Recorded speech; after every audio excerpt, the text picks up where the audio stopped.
Ah, my dear friends, today you've gathered around the fire ready to meet one of history's dusty pages.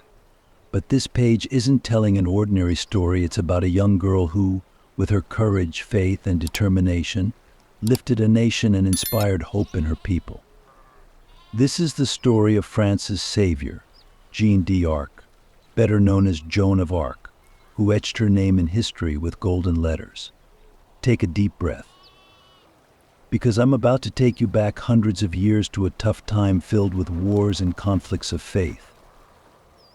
Once upon a time, the land of France was submerged in a sea of hopelessness. Years of bloody wars where the English had worn the people down. The king's crown was shaky, and France was experiencing one of its darkest periods. It was during this time, from a place no one would have expected, a small town, a young girl appeared. She claimed that God had appointed her to save France. Imagine this, a tiny village and a girl not even 17 years old. But this girl was destined to create significant changes, not just on the battlefield but also in the hearts of the people. Joan was no ordinary person. She was a warrior who believed she heard God's voice and carried an unquenchable flame in her heart. So how did this young girl manage to change the fate of France? How did her story begin? Let's embark on this epic journey together. As we step into Joan's world, we'll explore this captivating tale from her childhood to the battlefields. Believe me, this is more than just a story, it's a testament to how faith, determination, and courage can unite people. Are you ready? Then let's dive into this saga, burning like the flames of the fire. Ah, dear friends, I'm taking you back to those old days, when the lands of France were soaked in blood and the skies were always filled with the smoke of war. The conflicts between England and France weren't just ordinary battles, they were an endless struggle between two great kingdoms trying to outdo each other for years. But the roots of this conflict ran much deeper than what you could see on the surface, reaching into royal pride, struggles for the throne, and the histories of dynasties. Imagine this long conflict started in 1337. Yes, you heard that right, all the way back in 1337. During this time, King Edward III of England claimed he had a right to the French throne. How? Because his mother was the daughter of King Philip IV of France. He argued that since he wasn't the direct heir, he should be the ruler of this great kingdom. This was the spark that ignited the famous 100 Years' War, which lasted a century. But these wars were about more than just a fight for the throne. They were conflicts that would shape the spirit, honor, and future of two nations. Meanwhile, things in France were anything but good. The people were caught in the grip of civil war. King Charles VI wasn't mentally stable, which weakened the kingdom and led to various claims on the throne. This chaos within France made the English even hungrier. They ramped up their pressure on France, setting their sights on its lands. King Henry VI didn't waste time seizing this opportunity. He claimed rights to both the English and French thrones, igniting a massive conflict. This young king dreamed of completely taking over France. But his hopes for victory relied not only on the strength of the English armies but also on their allies. That's where the Duchy of Burgundy came in. Burgundy had become a separate power within France, trying to protect its interests by collaborating with England. The Duchy of Burgundy was in northern France and was forming a close alliance with the English for its own benefit. This alliance deepened the divisions within France, contributing to the country's weakness. The ongoing civil war between the Armagnacs in the south and the Burgundians in the north had shattered the unity of the French nation. As if the internal conflict wasn't enough, the external threat from the English was sweeping across the land. The people were desperate, their lands were being plundered, villages were burned, and they lived in fear. Amidst this fear and hopelessness, no one could predict that a figure who would bring salvation to France, Joan of Arc, was about to emerge. But that's how things were back then, my friends. The power struggle among kingdoms determined the fate of the people, and wars and intrigues opened a new page every day. England was attacking French lands, and the Duchy of Burgundy was supporting this invasion. The English were trying every possible way to bring France under their control. However, the spirit of France had not yet surrendered. At that time, unnoticed by many, a glimmer of hope was taking shape in the dark corners of history. Joan of Arc. But we'll get back to that story later. First, we need to understand how deep this war and struggle went. Yes, dear friends, England's pressure on France wasn't just about land. It was an attack on the pride, faith, and struggle for existence of the French people. England had plunged its dagger into the heart of France, and that dagger was getting deeper. Henry VI's claims, Burgundy's betrayal, and France's internal turmoil had left the nation divided and weak. Yet even in this dark time, there was hope. Behind every dark night, there waits a dawn. Joan of Arc's story would shine like a light in the middle of that darkness and change the fate of France. But it will take a little patience for that. Now my friends, I'm taking you to a small village in France, Domremy. Back then, this village wasn't very important on the world stage. Many of you might not have even heard its name. But this is the birthplace of a figure who would change the course of history. The year is 1412. While all of France was engulfed in the flames of war, in this quiet village, a girl named Joan of Arc was born to a humble farming family. Yes, dear Joan. But back then she was called Jeanne d'Arc, and no one could have guessed that this little girl would one day become the hope of an entire nation. Jeanne's family, like any ordinary peasant family, worked their fields to make a living. Her father, Jacques d'Arc, wasn't wealthy, but he was someone who managed to survive through hard work during those tough times in France. Her mother, Isabelle, was a devout woman. Jeanne's faith was greatly influenced by her mother's deep beliefs.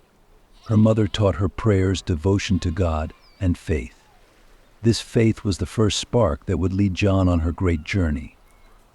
However, at that time, Jeanne led a simple, ordinary life like other village children. She worked in the fields, played in the narrow streets of the village, and went to church with her mother. But Domremy was not a peaceful place during that time. The alliance between England and the Duchy of Burgundy had cast a shadow over all of France, including this small village. The Burgundians and English had established significant pressure in the northern regions of France. Domremy lived under the shadow of this war. The English and Burgundians were asserting their power, even in this tiny settlement. Raids and looting happened frequently, and the people lived in constant fear and desperation. Jeanne's family was no exception to this pressure. They weren't rich, but the devastation caused by this horrific war deeply affected them. The chaos created by the English-Burgundian alliance sowed hopelessness in the hearts of the villagers. Homes were burned, crops were pillaged, and people faced hunger and poverty. Jane grew up in such a dark period. Even at a young age, she felt the essence of war and oppression in her bones. Yet, even amidst these challenges, Jeanne never lost her faith. Every night she prayed, believing that God would save France from this chaos. Even as a young girl, the elders in the village noticed how devout she was. She would pray for hours in church, enveloped in a divine peace. But Jeanne's destiny was not to remain an ordinary peasant girl. She was a chosen savior of God, a truth she would begin to understand through the visions she received at such a young age. Jeanne saw her first visions when she was just 13. Yes, at 13, a young girl with her eyes closed and heart wide open. She said she first saw angels. These angels were calling to her, delivering God's sacred messages. Who were these angels? Saint Michael, Saint Catherine, and Saint Margaret. These saints showed her the person who would save France from the clutches of the English. However, at first, Jeanne couldn't fully grasp the meaning of these visions. She was just a peasant girl, living a life far removed from the battlefield. But as the visions became more frequent, she started to realize the magnitude of the task God had given her. The visions conveyed a mission for the liberation of France. She would be a chosen messenger of God. Jean was both astonished and excited by these visions. However, she couldn't explain this to anyone who would believe her. Who would accept that a peasant girl had received such a significant task from God? Yet her faith grew stronger over time. Her firm belief that God would save France intensified each day. The visions not only showed her future victories but also how to be a leader. Jean underwent a spiritual transformation in the light of these visions. She was no longer just a devout girl from the village, she was a figure chosen for the salvation of France. And everything was beginning in that little village of Domremy. Ah, my friends. The story of this young girl, born under the shadow of war, hunger, and despair in a village like Domremy, is actually the story of a nation's rebirth. With her faith in God, her courage, and her determination, Jean would become not just a person but a hero who would change the fate of France. But of course, this journey would be long and challenging. Ah, my friends. Now I'm going to tell you about the young Jean's first brave steps that changed the fate of France. This is an epic journey of a simple peasant girl filled with faith and courage, reaching from humble beginnings to palaces and battlefields. As you know, France was going through tough times. Under the pressure of England and Burgundy, the young heir to the French throne, Charles VII, was in a state of despair. He was drowning in palace intrigues, enemy sieges, and the hopelessness of his people. Yet in the midst of this chaos, Jean believed she was chosen by God for the salvation of France. She was no longer just the peasant girl from Domremy, she was a savior filled with divine visions. Jean had one thing on her mind: reaching the heir to the French throne, Charles VII. The messages she received in her visions were very clear. She believed that Charles was the legitimate king of France and needed to take the throne. But it certainly wasn't easy for a young peasant girl to pursue such a grand goal. Jean faced skepticism from her family and the villagers. Who would believe her? Could a 17-year-old girl really change the fate of a whole nation? However, Jean's faith was so strong that she managed to overcome these doubts and obstacles one by one. First, she reached out to a local nobleman, Robert de Baudricourt. Initially, Robert didn't believe in Jean's visions, but he began to be influenced by her determination and resolve. There was a fire in the young girl's eyes that an ordinary person wouldn't see. It was as if God's light was shining in her soul. After days of discussions, prayers, and meetings, Robert was convinced that Jean was indeed God's messenger. At that point, Jean set off with soldiers on her journey to reach the heir to the French throne. This journey was not just about covering physical distance, it was also the beginning of an inner transformation for Jean. She had a small military unit with her, but the journey was fraught with dangers. The roads were constantly monitored by the English and Burgundians, and they risked ambush at any moment. But Jean was not afraid. Her faith gave her strength. The stars shining in the night sky seemed to guide her. At first, the soldiers were skeptical. Embarking on such a journey under the leadership of a young girl was quite unusual for them. However, Jean confidently led them along the way, believing that God was guiding her with every step. After a grueling journey of days, they finally arrived at Chinon Castle, where Charles VII was located. Ah, just think about it, my friends. The splendor of the palace, the ancient glory in the walls, the tense weight mixed with despair. Jean stood tall in front of all this grandeur. When she stepped inside the palace, the first thing she noticed was Charles's weary state. The darkness looming over his country seemed to have captured the young prince's spirit as well. But Jean was determined to break this despair. She was God's messenger and would bring hope to Charles. However, the nobles in the palace viewed this young girl's courage and claims with skepticism. Just imagine a peasant girl claiming to bring God's messages. For many, this could only seem like madness. But Jean's faith and determination began to gradually break down those doubts.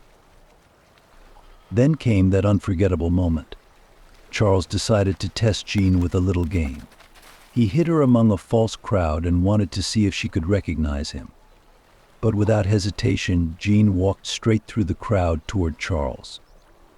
She had received God's sign. She knew the person in front of her was the legitimate king of France.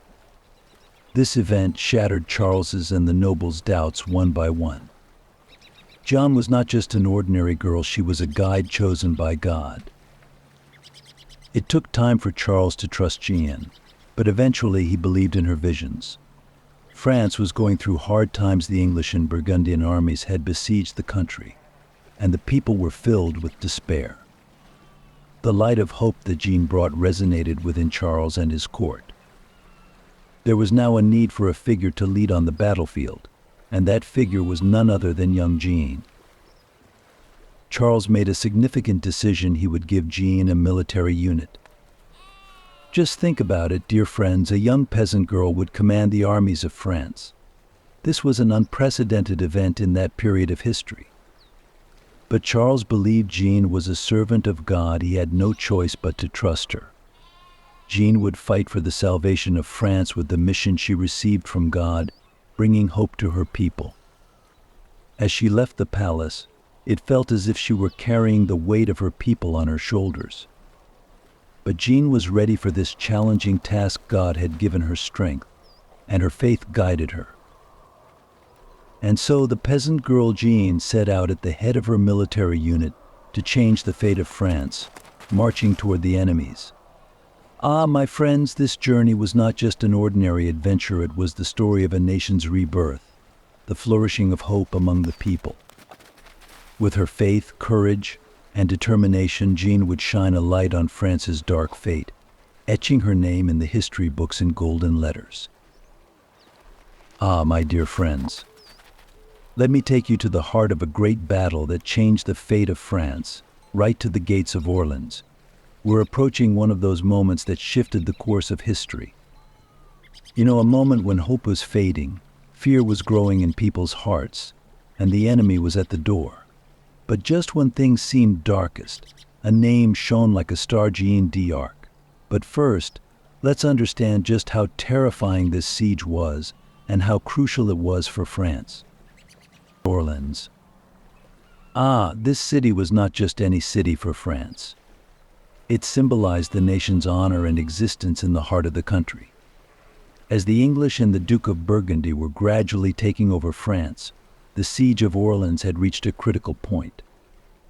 If Orleans fell, it would open the gates of all France to the English. Charles's throne, the people's hope, the nation's pride would all be crushed in an instant. This siege was not just a military maneuver, it was also a psychological battle. Both sides knew that the outcome would determine the fate of the entire country. The English had the city tightly surrounded, suffocating France's very lifeblood. Inside, hunger, fear, and despair reigned. The people of the city were facing death if they resisted and slavery if they surrendered. They were waiting for a savior, a miracle. And that miracle came in the form of Jean d'Arc, who appeared with her faith and courage. You remember her, right? She was God's servant, the messenger of visions, the young girl who bore the fate of France on her shoulders. Jean knew how critical Orleans was. The future of France depended on whether she could save this city. But there was neither doubt nor fear in her soul. She believed God had given her a mission, and that mission was to save France. Taking Orleans wasn't just about a victory, it meant reigniting the hope of the entire country. With the permission and support of Charles VII, Jean took command of a military unit. Just think about it, dear friends, a young girl commanding France's most feared warlords and military strategists. It was an unbelievable situation. But Jean was endowed with such power and faith that the soldiers under her command turned into heroes. Under her leadership, even ordinary soldiers began to feel like warriors of God. Every soldier fighting alongside Jean believed she was acting on a divine mission. and that belief fortified their courage. During the Siege of Orleans, Jean's leadership, military maneuvers, and strategic intelligence were the talk of the town. She first organized the city's defense forces. The remaining French troops were already demoralized, but hope began to bloom again with Jean's arrival. It was as if God whispered in her ear. She began to implement her attack plans one by one. While organizing resistance from inside the city, she also mobilized her soldiers from outside to break the siege. The operations Jean initiated relied not only on military skill but also on spiritual courage. Just think about it, dear friends. In a battlefield where swords and arrows flew, where every moment faced death head-on, Jean fearlessly pressed forward at the front lines. She was more than just a soldier, she was a symbol, the hope of her people's resurrection and their source of faith. The armor Jean wore into battle represented not her physical strength, but her spiritual power. And with that armor, she marched toward the enemy lines with the authority as if speaking with God's voice. The siege of Orleans lasted for days. The English tightened their grip, but the French forces under Jean's command fought on without pause. Jean inspired her soldiers not just with her physical strength but with her spiritual courage. Everyone believed she was under God's protection, and that belief drove them toward victory. Jean made such bold moves to break the siege that even the English were taken aback by the strength of her leadership. There were times when enemy soldiers hesitated to attack Jean because they thought she was protected by divine power. Finally, that big moment arrived. The French forces, under Jean's command, managed to break through the English lines surrounding Orleans. Oh, my dear friends, just think about that moment of victory. When the city gates opened, hope flickered back to life in the eyes of the people. Jean was not just a commander, she had become a savior. The people in the city embraced her like a hero because she was the one who changed France's dark fate. The victory at Orleans was not just a military success, it was the resurrection of the spirit of France. Jean was no longer just a military leader, she had become a national hero. This young girl had taken on the role of God's messenger and led a nation to salvation. The people looked at her with great love and respect. Jean's victory became a symbol of France's resistance against the English. Now everyone knew that under Jean's leadership, the future of France would be bright. This victory was a huge blow for the English. Losing Orleans marked the end of their supremacy over France. And so Jeanne d'Arc etched her name in history as the one who changed a nation's fate. With the victory at Orleans, hopes for France's liberation blossomed even greater. Jeanne's faith and courage laid the foundation not just for this victory but for the future of an entire nation. Ah, my friends, there are such grand moments in history. A small spark can turn into a huge fire, rewriting the fate of a nation. Jeanne d'Arc's victory at Orleans is the fruit of such a moment.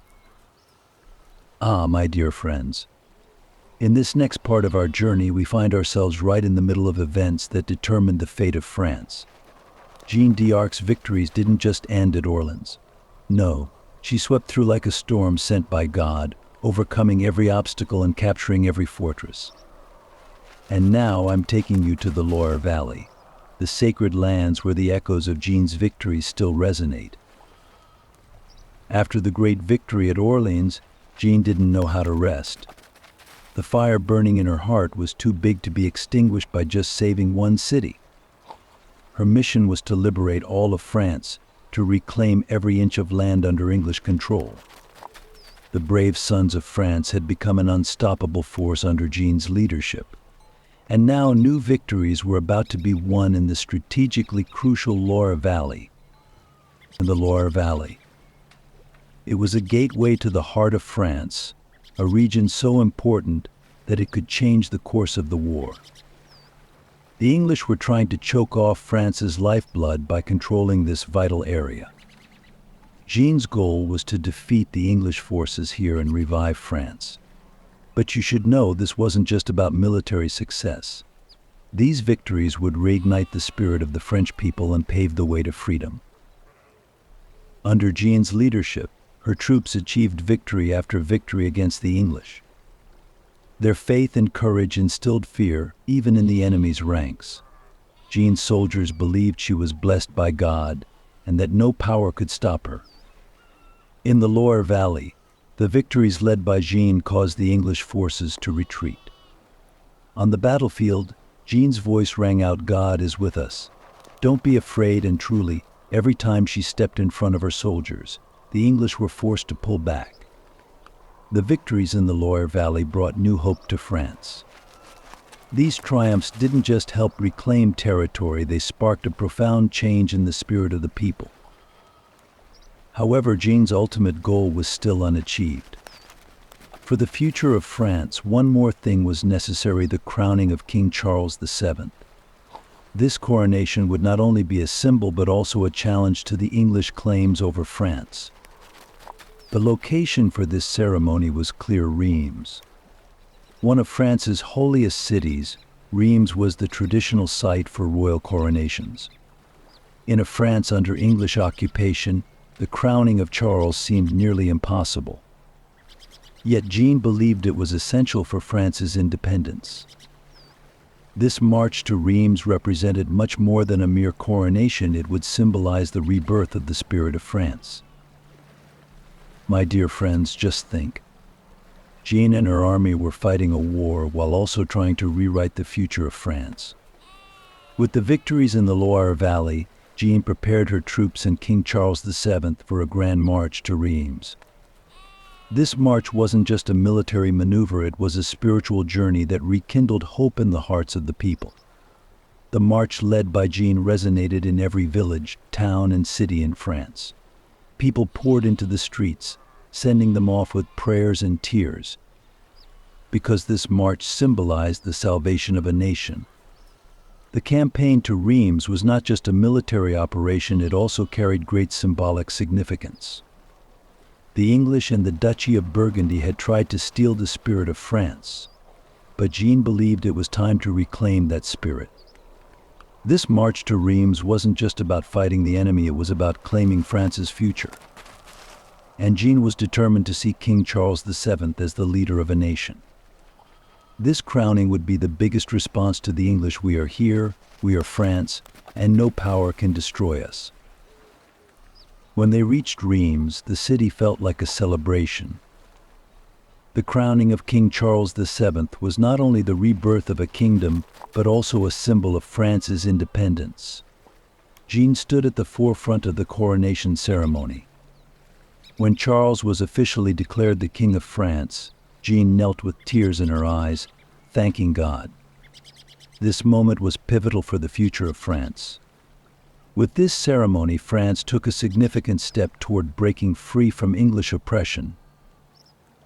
My dear friends, in this era where great victories, symbolic actions, and spiritual leadership came together, Joan d'Arc became not just a hero but the savior of a nation. The future of France was shaped by her courage and faith. My dear friends, the stories I've shared with you so far may have felt like a victory anthem, but sadly, the flow of history is not always filled with triumphs. Hopes sprout in people's hearts, rising like surging waves, but sometimes fate crashes them down, especially when we're talking about war. Now, what I'm about to share with you is a turning point, a significant moment in Joan of Arc's life and France's history, showcasing how great hopes can be dashed and a nation's fate can become uncertain. Joan had become a national hero after the crowning of King Charles VII in Reims. Her courage on the battlefields had given the French people hope. However, the intoxication of victory soon gave way to the harsh realities of life. While the victory at Reims was a significant symbol, much work remained to be done for France to achieve complete freedom. The land still held by the English, and the Duke of Burgundy posed a serious threat. Paris, the heart of France, was under English control, and as long as this city remained uncaptured, France's victory couldn't truly be claimed. In such a time, Joan was called back to the battlefield. This time the target was the capital, Paris. In Joan's eyes, the city was a fortress, a sacred goal that needed to be taken to save France's future. King Charles VII also sought Joan's support to achieve this objective. Joan believed, just as she had in the past, that they would capture Paris. Her own faith, along with the people's trust in her, surrounded her like a shield. But this time, fate would carve a different path for her. As Joan's forces advanced towards Paris, the people felt hope again. To them, Joan was invincible, a sacred figure. However, my friends, sometimes the cold reality of war can plunge even the brightest hopes into darkness. The walls of Paris were unlike any enemy they had faced before. The city was surrounded by a robust defense system, and the English had anticipated Joan's arrival. When the battle began, Joan and her army attacked with great courage. The gates of Paris felt like a steel wall. Her army thought they could replicate their previous successes in the Loire Valley and Orleans. Joan's brave spirit lifted her soldiers as always. She stood at the front lines, flag in hand, confronting the enemy. But this time, things didn't go as planned. Paris was being defended perfectly by the English. The city walls were incredibly strong, and the Burgundian forces were determined to ensure Paris would not fall. As the battle progressed, Joan's army was pushed back. Despite their bravery and sacrifice, they couldn't breach the walls. Perhaps Joan's resolve was unshakable, but the courage of her soldiers began to falter. With each passing day, losses mounted and hopes dwindled. Ultimately, this great siege ended in failure. In that moment, it was perhaps a time when the storm in Joan's spirit finally calmed. For the first time in her life, she felt that fate had turned against her. But dear friends, there was perhaps something even more bitter here, the change in King Charles VII's attitude. Yes, after being crowned in Reims, the king's belief and support for Joan began to wane. The failure of the Paris siege made the king think that Joan was no longer a sacred figure. From the beginning, many nobles at court had been uncomfortable with Joan's rising power. For them, she was more than just a hero, she was a figure whose claims of divine support made her difficult to control. And here we see the sharp shift in the king's stance. The failure at the Paris siege caused Joan to lose her former influence, not only over the army but also in the eyes of the king. Charles VII no longer trusted her as he once did. Influenced by the nobles at court, he gradually reduced his support for her. This was perhaps the greatest disappointment for Joan. She was fighting for France's salvation, listening to God's voice, but the king's political calculations began to cast a shadow over her sacred struggle. Dear friends, a hero's greatest test is sometimes when those closest to them lose faith. After the failure at the Paris siege, Joan found herself isolated. The king's support dwindled, and she had to watch her once followed army as a solitary hero. This was perhaps one of the harshest truths for her.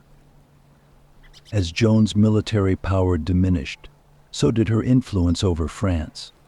But friends, never forget this: a hero's true strength doesn't come from their army but from the faith in their heart. Joan's belief remained unshaken, neither by the king turning his back, nor by the impenetrability of Paris's walls. She would continue to fight for France's freedom until her last breath. And so, dear friends, in Joan of Arc's challenging struggle, we see the cruel face of history once again. The siege of Paris went down as one of the greatest failures in Joan's life. Yet her faith and struggle were never forgotten. Ah, my dear friends, unfortunately, every hero faces moments when fate plays a cruel trick. What I'm about to tell you now is the story of Joan d'Arc stepping into the darkest period of her life. Joan was a warrior guided by the voice of God, filled with divine faith. But the harsh realities of history are filled with tough tests, even for heroes. Burning with the desire to save France, Joan, after her victory at Orleans and the crowning of King Charles VII in Reims, was on her way to yet another big target. This time it was the fortress of Compiègne. The English and their ally, the Duke of Burgundy, had besieged this strategic stronghold. Compiègne was another critical battlefield that would determine France's fate.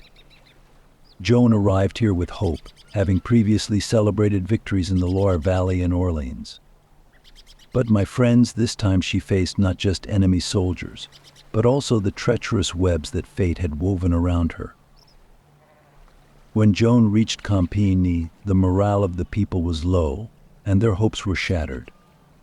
However, with her wise spirit and unwavering faith, Jean managed to instill hope in their hearts once again. Her presence became a symbol of resurrection for both the soldiers and the townsfolk.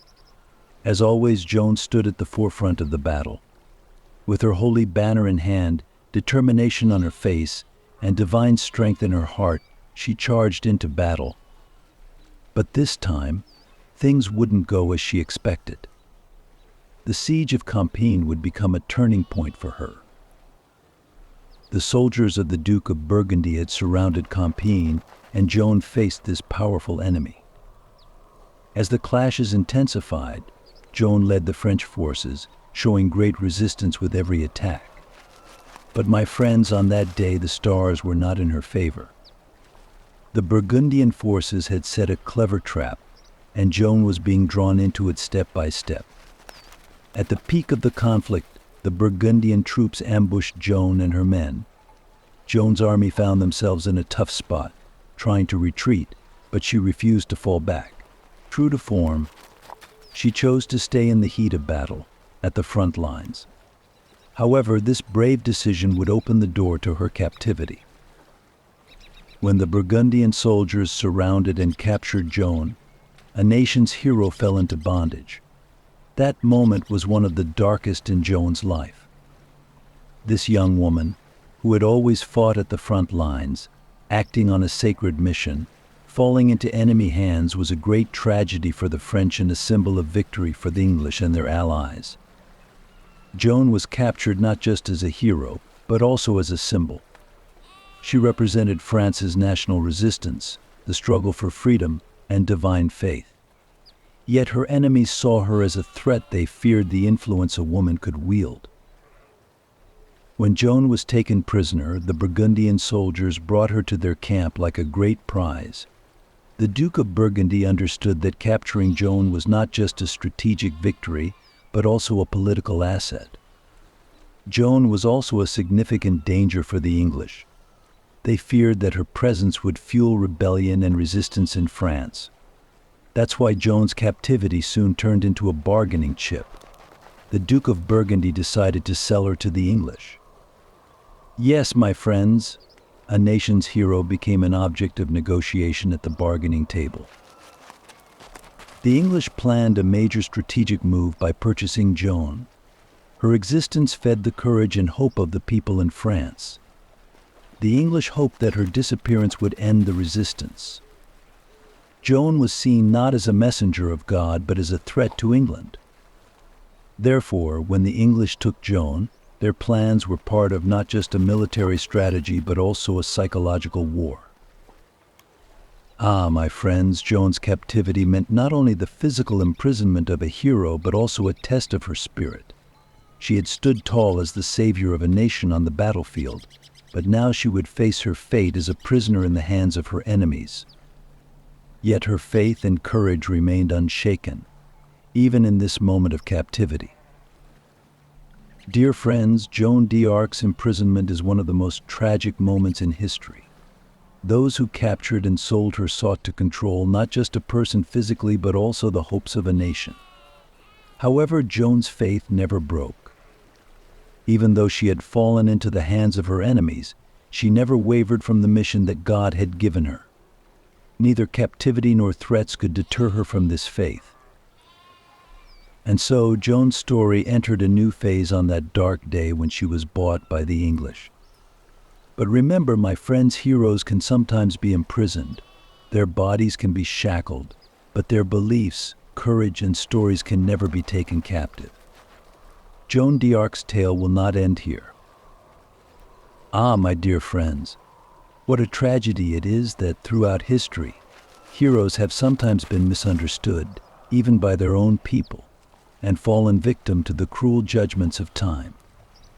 Joan of Arc faced such a fate. After enduring days of captivity, another great trial awaited her at the hands of the English, a trial, a court, but one devoid of justice and conscience. This court would test Joan's courage and faith. During her captivity, Joan went through so much. After being sold to the English by the Duke of Burgundy, they didn't just see her as a warrior symbolizing national resistance in France. The threat Joan posed to England was not just her military victories, but also the loyalty of the people who believed she carried a divine mission.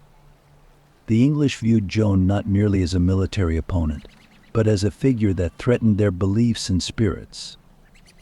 This is precisely why they wanted to destroy her. But they aimed to tarnish her not just physically, but also to undermine her faith, spirit, and honor by branding her as a witch. The trial, my friends, was truly heartbreaking. Joan was judged in a sham religious court designed to leave her defenseless. However, this court represented neither a true quest for justice nor a divine mandate from God. The English used every form of deception and trickery to tarnish Joan's spirit. They accused her of heresy and witchcraft.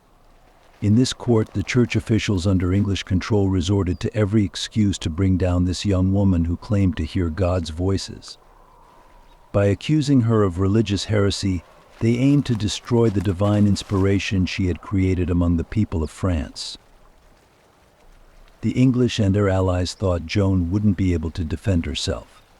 But my friends, even here Joan stood tall. No matter how ruthless her interrogators were, Joan never compromised her faith. When brought before the court, she was accused of hearing God's voices. Just think about it, a woman who believes in divine guidance being accused because of her faith.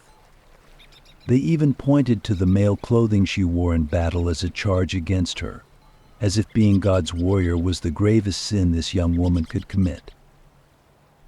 But Joan defended herself against every question and every deceitful accusation. The clergyman pressuring her in court tried to crush her spirit. However, she never showed the slightest doubt in her belief that she heard God's voices.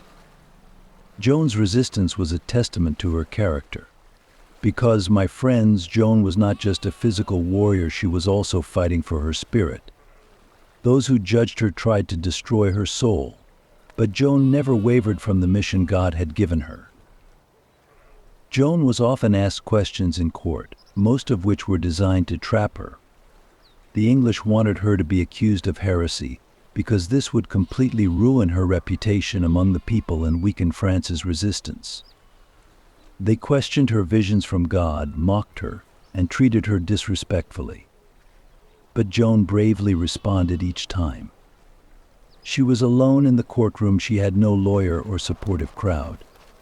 Yet Joan spoke with God's justice. To every question posed to her, she responded with the divine faith in her soul. Unfortunately, my friends, no matter how strong Joan's defenses were, the court's justice had been absent from the start. This wasn't a religious trial, it was merely a theater set up to vilify Joan and break her power and faith. Joan was accused of witchcraft and heresy. Claims that she was guided by God's voice were twisted by these false clerics, branding her as a witch who made a pact with the devil. Joan's leadership on the battlefield and her loyalty to her divine mission were distorted and maligned by this court. Oh, my friends, how painful it is. A woman with a sacred mission like Joan of Arc being humiliated, accused, and branded as a witch. Unfortunately, the cruel face of history sometimes makes heroes pay the heaviest prices. Joan was found guilty in this sham court and sentenced to death. But her resistance didn't end in the courtroom. Joan never wavered from her beliefs until her last breath. She believed she was fulfilling the mission God had given her, and this faith was Joan's greatest defense. And so, my dear friends, Joan of Arc's defenses showed us that she was not just a warrior, but also a hero of her spirit. No matter how much they tried to crush her in court, she never lost that sacred belief within her. She was judged, accused, but always stood tall. Because for Joan of Arc, the battlefield was not only where swords clashed, but also the courtroom where her spirit fought for justice. Ah, my friends, what a painful and sorrowful end this is. A hero who changed the fate of a nation, Joan of Arc, a defender of her people and their beliefs, met such a tragic fate. Throughout her life, her courage and faith instilled fear in her enemies, but she couldn't change the course of history. Now let's remember Joan's final moments, how this hero was found guilty and sentenced to death, leaving a mark on the hearts of all the French people. From the beginning, the trial was a trap for Joan. The English and their supporters saw her not just as an enemy but as a symbol. Joan of Arc had won victories not only on the battlefield but also in the hearts of her people. That's why the only way to destroy her was to tarnish her reputation in their eyes and label her with horrific charges like witchcraft. Despite every defense of her innocence, even her strong and determined stand in court couldn't change the course of this unjust trial.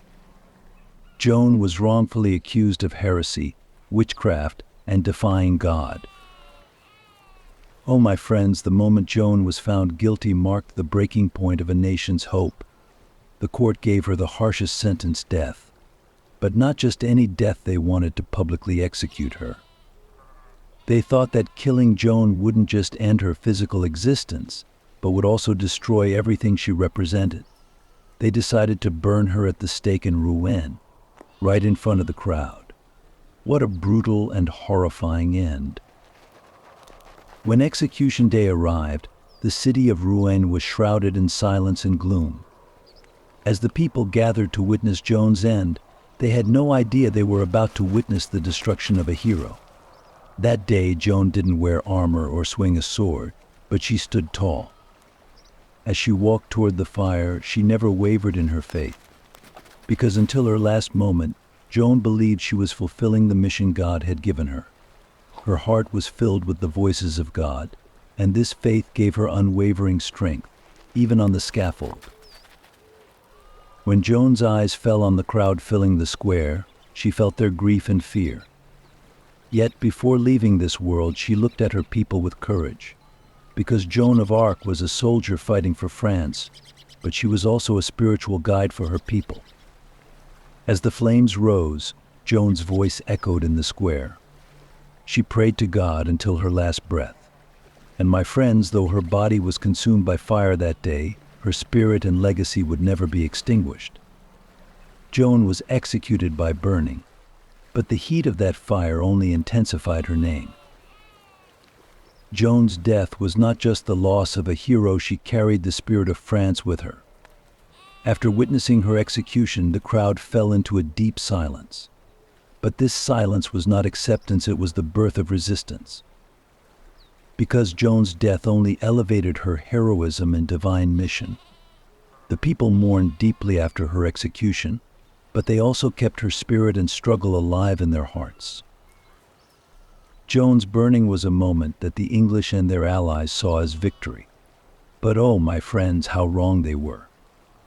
They thought they had destroyed Joan of Arc with her death, but in reality they immortalized her name.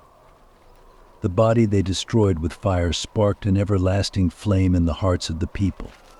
She became more than just a warrior, she was the spiritual leader of France, a saint, a hero. Her name would be remembered for centuries, and her story would be told from generation to generation. And so, my friends, Joan's final moments teach us a great lesson. A person can be physically destroyed, but their spirit and beliefs never die. Joan of Arc was a soldier fighting for her people, but she was also a saint willing to die for her faith. Her story stands as a monument to struggles fought not just on battlefields but deep within the soul. While Joan's death might seem like a loss for the French people, it was actually the beginning of a victory. Because Joan did not perish in the fire, she continued to live in the heart of a nation's fight for freedom. Ah, my friends, Joan's walk to the fire will go down in history as the greatest example of courage, faith, and determination. Those who executed her thought they had ended her story, but they merely immortalized her name. Joan of Arc was born a hero of her people and died a saint, but her spirit never died. Her fire continues to burn in hearts as a torch for France's freedom. Ah, my friends, after the death of Joan of Arc, a heavy silence and mourning fell over the lands of France. But remember, every tragedy opens the door to a new beginning. The body of that hero, consumed by flames, ignited a spark that would never extinguish in the soul of a nation. Her death sparked deep anger and a quest for justice among the people. This anger became a powerful force in the heart of France, laying the foundations for a national identity fueled by the spirit of resistance that began with Joan's struggle. Throughout her life, Joan represented the struggle for a nation's existence, and her death immortalized that fight. The years following Joan of Arc's death were both painful and hopeful for France. The English thought they had won victory with her destruction, but they were mistaken. The spirit she represented began to spread throughout every corner of France. The people never forgot her sacrifice. Her courage became a symbol of resistance for France. The tears and blood Joan shed for her people fueled a fire for justice and independence in the hearts of the French. During this time, national identity grew stronger, and Joan's struggle continued to live on in the hearts of the people.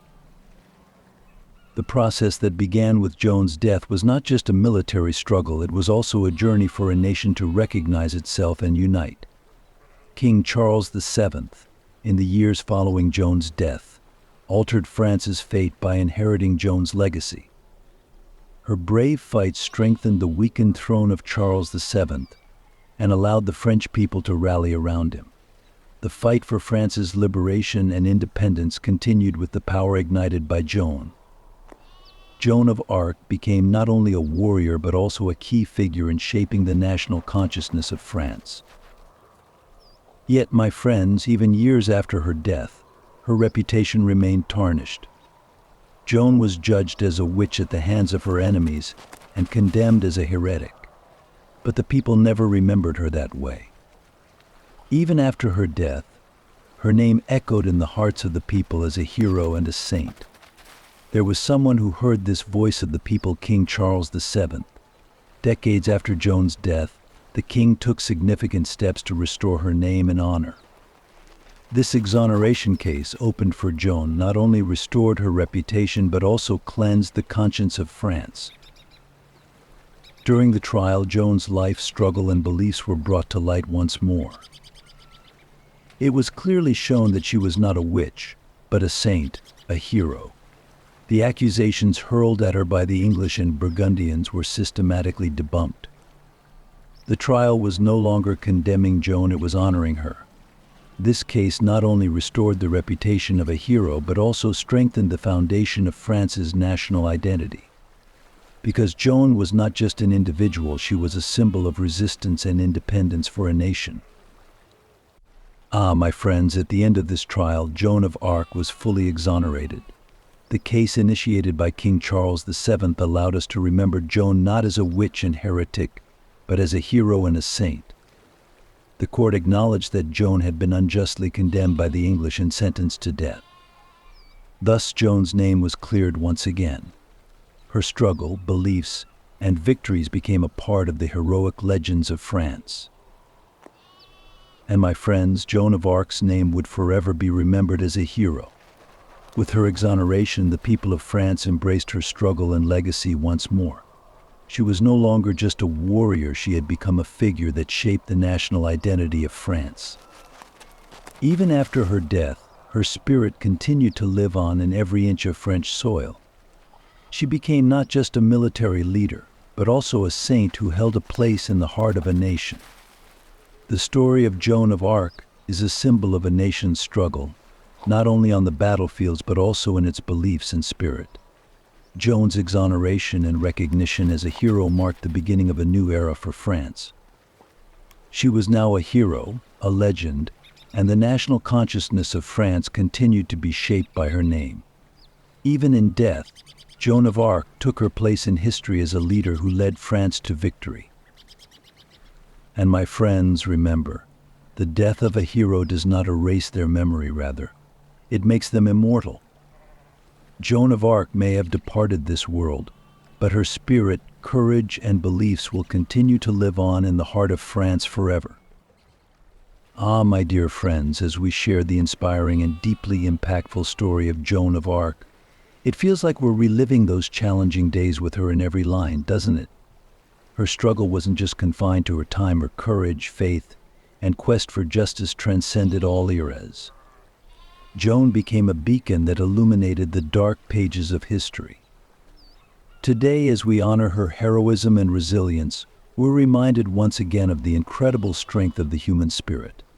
Joan's story tells us that where there is faith and courage, nothing is impossible. Before we wrap up, let's take a moment to reflect. Every moment in Joan's life, every hardship, and every victory inspires us on how to face our own challenges. While none of us may encounter trials as monumental as hers, we all have our inner battles and struggles. As Joan showed us, when we act with courage and belief, even the greatest obstacles can be dismantled one by one. Dear viewers, today we didn't just recount Joan of Arc's story, we also experienced the revival of a nation and the heroic saga of a people. But this saga isn't just a thing of the past. Joan's spirit and the legacy she left behind continue to thrive across France and the world. Perhaps her greatest gift to us is the reminder that our faith and courage should guide us. At the end of this story, we must never forget the legacy Joan of Arc left behind. Her bravery and sacrifice transcend time, reminding us what it means to be human. Her life filled with struggle serves as an inspiration for all of us. And let's always remember, great heroism is hidden behind great challenges. Leaders like Joan rarely appear in history, but knowing and understanding her story can make heroes out of all of us. So, my friends, we've come to the end of Joan of Arc's life. This hero, hidden in the dusty pages of history, reminded us once again that everything is possible, and that with faith and courage, we can achieve the impossible. If this story inspired you, if Joan's life empowered you, don't forget to like this video and subscribe. Together, we will continue to trace the footsteps of heroes throughout history. Remember, every story carries a lesson. Every hero is a beacon of hope. I'm grateful to you for joining me on this exciting journey. Until we meet again for the next story, stay in the light of history and walk forward with courage.